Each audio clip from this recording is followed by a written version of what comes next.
Welcome to a Foxy Tech Tips tutorial on changing your YouTube profile picture on the YouTube app. If you find this tutorial helpful, please consider subscribing to my channel and liking the video.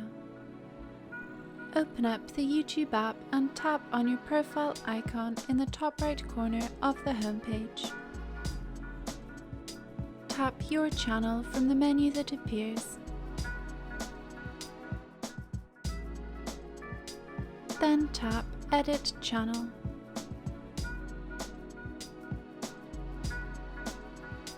Now tap on your profile picture at the top middle of the page. You can take a photo or choose from your photos. I will choose from my photos. Hold down on the photo that you would like to use and then tap Select at the top of the page.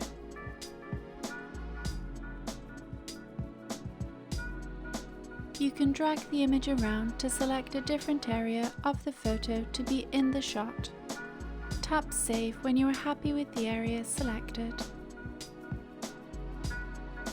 Your profile photo will then be changed. And that draws an end to this tutorial.